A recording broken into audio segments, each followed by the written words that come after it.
You're listening to the Balanced Educator Podcast, episode number 82. Welcome to the Balanced Educator. We're your hosts, Kaylee and Josiane from EduCalm. Our intention is to equip and empower you to feel more calm, balanced, and joyful in all aspects of your life.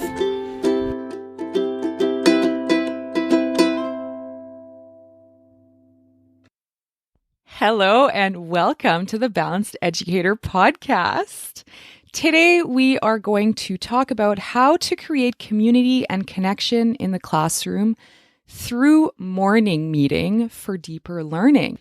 Before we get started, we are so excited to share today's sponsor, Free Label. You guys have heard us talk about Free Label over the past few episodes, so you know that we love it and we only have a million good things to say. One of the things that we love about Free Label is that they really pay a lot of attention to having sustainable and ethical practices in the production of their high quality, amazing pieces. So they are making everything from Supima cotton, and that cotton is grown in the US, so they have a lot of control over the quality and how it's produced.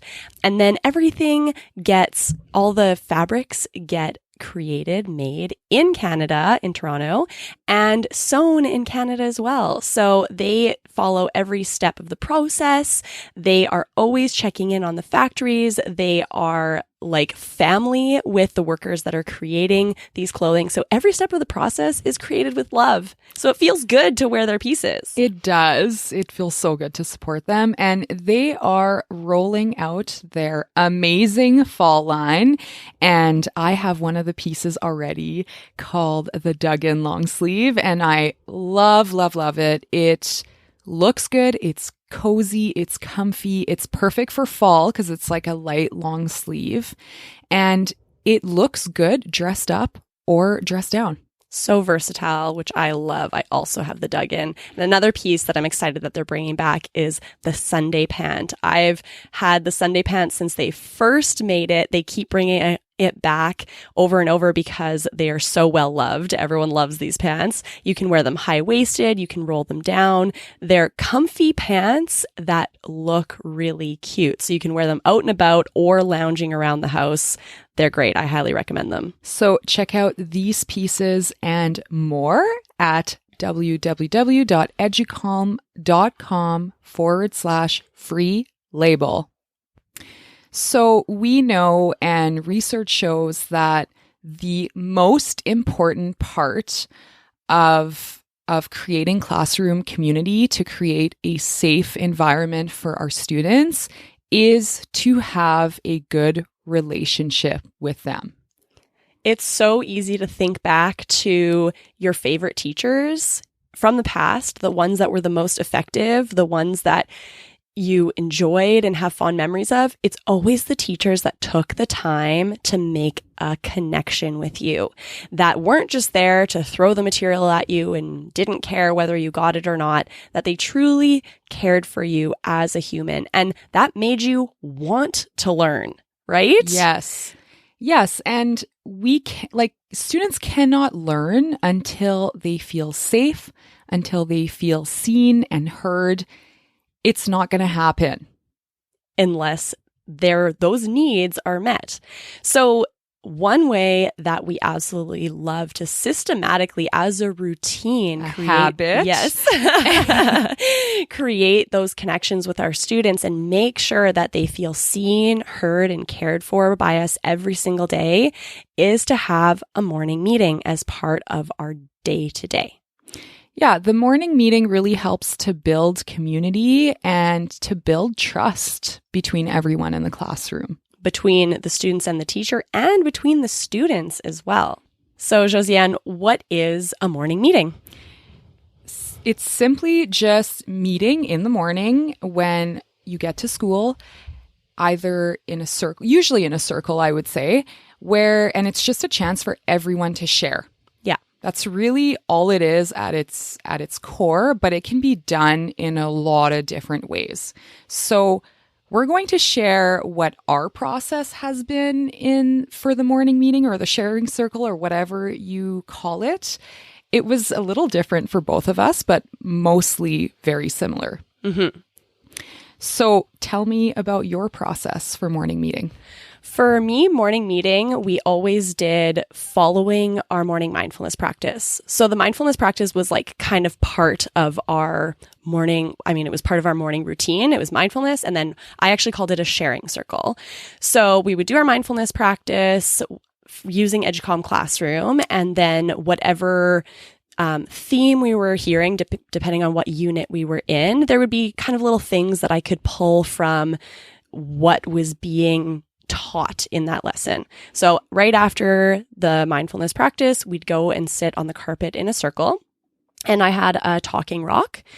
So we established what the expectations were in the classroom, which was, or in the sharing circle, which was whoever has the rock gets to talk. Everyone else is listening mindfully. And of course, we talked about what listening mindfully means. It means you're looking at the person that's talking. You're making sure that they can tell that you are engaged in what they're saying. You're listening, and you're not like fidgeting and jumping around. You're trying your best to demonstrate with your body that you are listening to them. Now, we had set those expectations in the beginning, but I repeated them every single day. Repetition is key. Exactly. So we would sit down in the circle. I started with the rock, and I would repeat the expectations or ask one of the students to say what the expectations were. Sometimes I would just say, okay, what are the expectations in our sharing circle? And just kind of let them blurt it out. And we would make sure we went through all the expectations. And then we would get started. So I would start by asking a question. So it would be something like, what did you notice during the practice today? Or how are you feeling today? Or, oh, in this practice, when it got you to imagine something that brings you joy, what were you imagining? So relating it back to that. Or if it was Monday, I would often ask, how was your weekend? Or what did you do this weekend? Now, then I would pass the rock to the person next to me. Each student had the choice to share if they wanted to, but they also had the choice to pass. Sometimes students they didn't want to share, or they didn't, the question that I asked just didn't elicit anything that they felt like sharing, and that's totally okay. But what I really liked about actually having that object that was being passed around, and I would always use like a pretty rock or like a crystal or something like that, just that's pretty. And it would Kids love rocks. Yes. They really do. It's like so innate, right? Kids, they come from recess with rocks in their pockets. Yeah. Like, what are you doing? I always had students giving me rocks that they found that they thought were pretty because they knew I liked rocks. So then I would often use the different rocks that the kids would give me as our talking rock. Cute. It was cute. But as they had that rock in their hand, even if they chose to pass, and they would say pass, it gave them a split second where it was their turn, right? They were being acknowledged just Exactly. for being present in the room. Exactly. And if they would say, I don't have anything to share, I would say, okay, thank you. So it was just that little second of, I see you, I hear you, you're important, and it's okay if you don't want to share. And I think that was really important. So we would go around the whole circle, and then once we were done, sometimes we would talk about a topic that students really wanted to talk about. Like if they had something on their mind, if something dramatic happened the day before, or something that they were worried about was coming later, and they would say, Madam, can we talk about this? And sure, we'll do one more round. And then after that, we got into our day. That's great. Yeah. That also made me think, you were talking about like the discussion questions. And one of the great things about Educom Classroom is that we've already like generated some discussion questions, if that's something that you want to try out. Yes. So in all of the lesson plans, there are about 5 or 6 questions that you can ask throughout each unit to kind of give you ideas. Yeah, give you ideas for discussion. Because sometimes, like, I know myself, sometimes when I'm like, okay, what do I want to talk today? What do I want to talk about in the morning meeting? I find it sometimes I'm uninspired to come up with a topic. And in Educom Classroom, it's right there for you, which is awesome.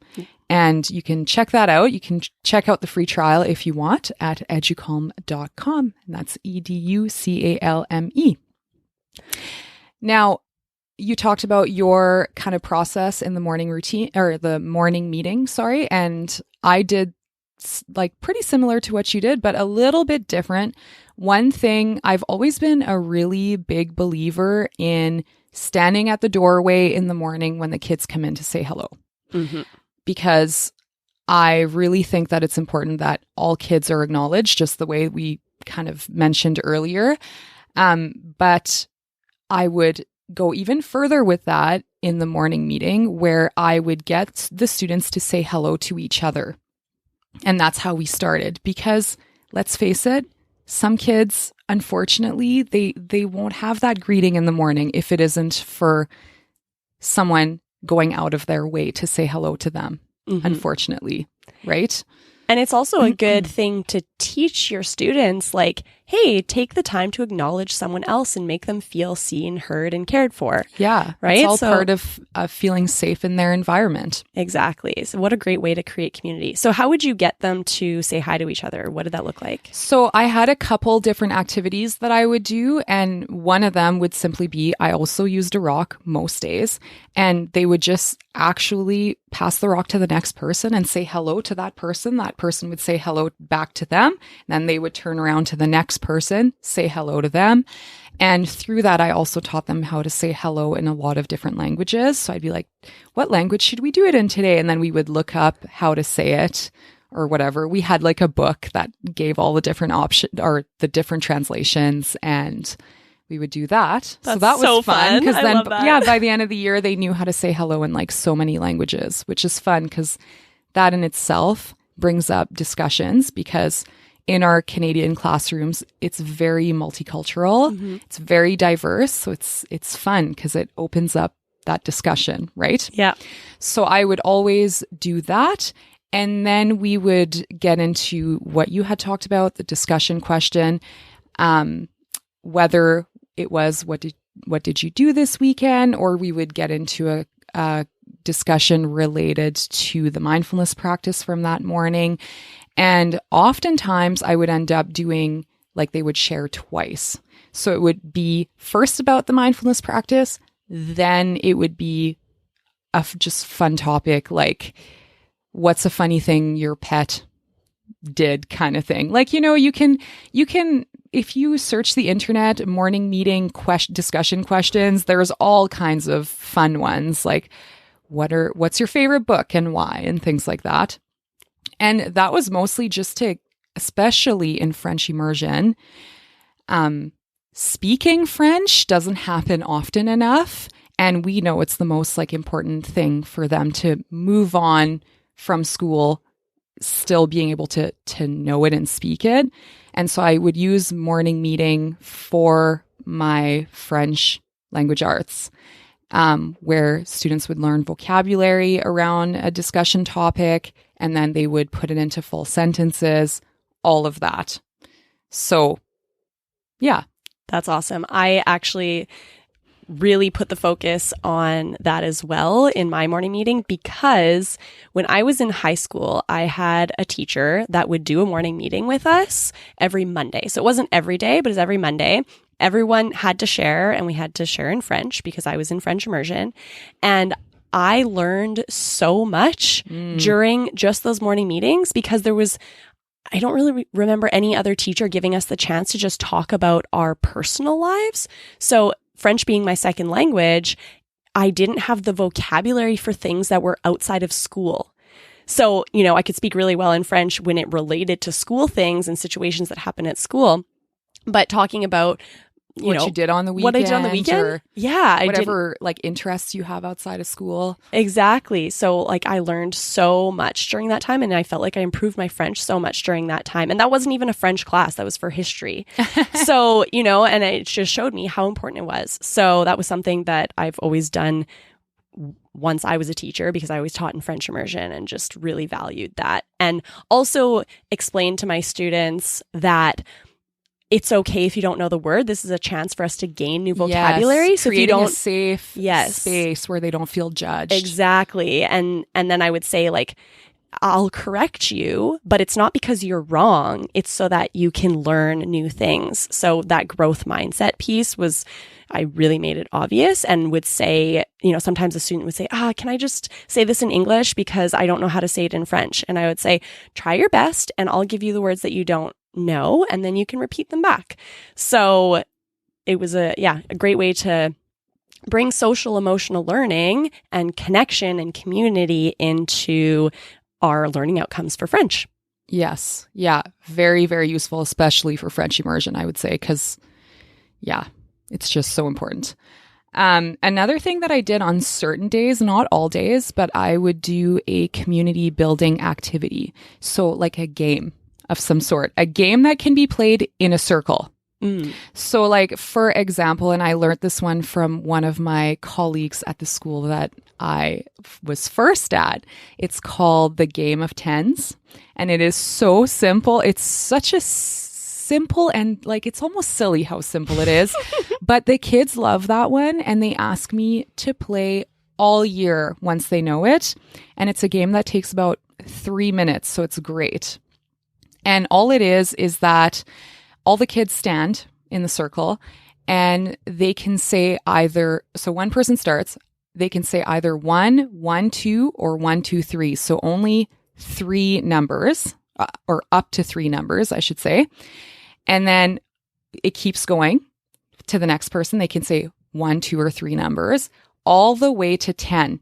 And if someone has to say 10, they have to sit down until everyone sat down. It's such a silly game, but it's so fun. And the kids laugh and they start like forming these little, alliances, and it's fun. That's really fun. And it's really teaching them like logic and like thinking ahead. And that's definitely, it's simple. And like you said, almost silly how simple it is, but it's really like, I think it's teaching them a lot of great skills in such a fun way. Yeah, they have to think critically. And this would be a great one to do with like much younger grades who are learning to count to 10, just for that practice over and over and over again. Yeah. Do you have any games that you like to play sometimes with your students in a circle? There's one that's really cute. It's the hand tap game. So everyone in the circle sits on their knees, and then you put your hands down on the floor in front of you. Now, the next step is everyone takes their left hand and they place it over top of the person next to them's hand so that your arms are crossing. So you're going to have your left hand over top of the person to your left, and then your right hand's going to be underneath the person to your right. Now, the next thing is one person starts and they tap their right hand. Then the next hand in the circle has to tap. So then that's the person next to you that's tapping their hand. And then it's going to be the person next on your left that's going to be tapping their hand, and then you tap your hand. Does that make sense? So you're going one hand at a time, but you have to make sure you're tapping your hand in the right order. That's hard on the brain. It is. It really makes you think. And then if someone messes up, they have to take their hand out. And then once both their hands are out of the circle, then they're out. I usually, because we would do it kind of quick, I usually wouldn't do the pulling your hands out of the circle. We would just do a couple rounds, laugh a little bit, and move on. Yeah. Bring a little humor into the day. Yeah, exactly. Yeah. There's another game I would do, also involve numbers. In grade 4 or 5, they're working on their base multiplication facts, and what they would like. We would go in a circle and we would choose a multiple. Is that how you say it in English? Okay. So I would start small, like say multiples of 5, because that's easier. And I would ask a student, okay, what is your favorite animal? And they would tell me, say panda. So then we would go around the circle counting, but for every multiple of 5, we have to say panda instead. I love that. And yeah, great, super fun. Also great way to build community, but also great way to get those facts in. Yeah. Because repetition is key, like we've already said today. Yeah. So yeah, that's about what my morning meeting looks like. Now, I was talking about ways of saying hello. I also sometimes use a ball. So they all put their hands down in the circle and they have to pass each other the ball and they say hello to each other once they've said hello, they take their hands off until all the hands are off, like games like that. Oh, that's a good way to do it so that you make sure everyone gets a chance. Exactly. Yeah. And then I would do sometimes with popsicle sticks, like they have their names on a popsicle stick, and they would go to the middle of the circle, and then they would pick out a name, say hello to that person, take their spot. That person would come in the middle, take a popsicle stick, say hello. And then that was fun too, because if you don't want certain kids to sit beside each other, like if you have that kind of classroom, then the popsicle sticks force them to move into different spots without you having to say anything. So that's a good one. That's a so really just a couple more examples. Yeah. That made me think of something that I've done a couple times in my classes too, which was every day one student would sit in the middle of the circle during our mindfulness practice. And then as soon as we were done the mindfulness practice, we would go around the circle saying something nice about that person. Oh, and you just choose a different person every single day. Yeah, so we went through the whole like class list one at a time. They loved it, obviously, because what a feel-good activity. Yeah, and my instructions were it has to be something about them as a person, like their personality, not something that they own or have. So you could say like, oh, you have really great style, but not like I like your shirt. You know what I mean? So it's more about who you are as a person, or, you're really funny, or you're really kind, you're a really good friend, things like that. And it made the people that were giving the compliments feel so good, and it made the person receiving the compliments feel so good. And I saw so many like light bulb moments with students that were in the center of the circle seeing, oh, wow, that's what people think of me. Like I didn't realize so many people thought I was funny, or I didn't realize so many people thought I was a good friend. And that was just so awesome. I usually save that for near the end of the year where they know each other really well. Exactly. That's a lot like one of the activities that I would do sometimes during morning meeting would be the compliment box. So students, whenever they felt like it, they would write an anonymous compliment to someone else and put it in the box. And then during morning meeting, I would read the compliments. And what I would do is sneak in a couple blank ones in there so that I could anonymously, I'm doing the air quotes, give compliments to students that weren't receiving as many as some of the others. I love that. Yeah. So fostering that kindness and compassion during morning meeting is also so awesome. Yeah. Yeah. What a great way to start the day. So not everybody does morning meeting. Everybody has their ways of doing things. But something that we've been talking a lot on the podcast about lately is habits. So we, like Kaylee and I, we really believe in if you're going to do something in the classroom, make it a habit. So we are big believers in morning meeting, and we both did morning meeting every single day, no matter what time of the year it was. Even though it might have been like stressful report card time or whatever, we always chose to have a morning meeting because we realize we think it's important in our own teaching practices. But I mean, sometimes it's not realistic to do morning meeting every single morning. But what is important is to keep it consistent. Yeah. So either you choose that we're doing a morning meeting every morning and, it's a 5-minute thing. We make sure that we look at the clock and it's start and finish within 5 minutes, unless something really big comes up. Like I know towards the end of the school year, usually my students become so comfortable with each other that they start actually sharing really big things that are happening in their life, things that they're worried about, things that they're excited about in a very open way. So then sometimes, obviously, if there's, something difficult going on in one of the students' lives, they share it. And then we take the time to, express that we're there for them and talk about that topic. Then for me, that is more important than anything. And what a great social emotional learning opportunity. Exactly. It's the best. It's the most authentic. Exactly. So sometimes it'll take longer. So being flexible, but you can try to make sure that you do your morning meeting so that it's taking exactly 5 minutes and then we move on. Maybe you do that every day. Maybe you decide we do it twice a week, Monday and Friday, but you always do it Monday and Friday. And when you get tempted to, okay, we're just going to push it to the side. Yeah, I've got so much evaluating to do. That's what the mind will say. Yeah. But you know what? When you're taking the time to have conversations with your students, I personally found that that was so helpful for me in my evaluation process. Absolutely. When I could figure out what was going on in their head, what's going on with them at this time. So say I have a student that's been acting out all week and it just happens to be the week where I'm writing report cards, that is going to make me have a biased opinion and have something on the report card that's a little bit biased because this is the most recent behavior that's been happening and it's fresh in my mind, right?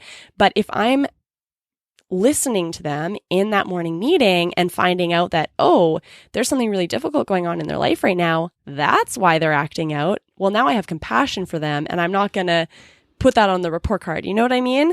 It gives you the full picture of your student and also gives you things that you can talk about in a more authentic way at parent-teacher.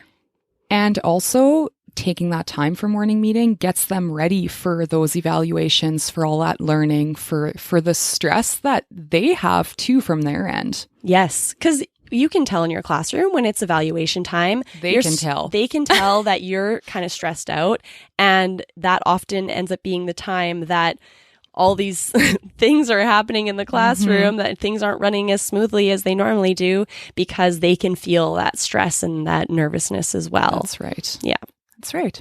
So what is the exit ticket for today? So today we invite you to think about what morning meeting can look like in your classroom. And, do you want your morning meeting to have a mindfulness practice attached to it? Not. Think about what's going to be a good fit for you and what aligns with your goals so that you can create this strong sense of community in your classroom and be putting social emotional learning at the forefront in a really planned way. It's so easy to let academics take over, but then the academic learning is less effective because you haven't met the social emotional needs. So decide what this is going to look like for you. Is it going to be every day? Is it going to be once or twice a week? And then definitely go to educalm.com, sign up for our free trial, and you can have that mindfulness practice with discussion questions and ideas for how to have these morning conversations right there for you for free. All right. Enjoy your week. See you next week.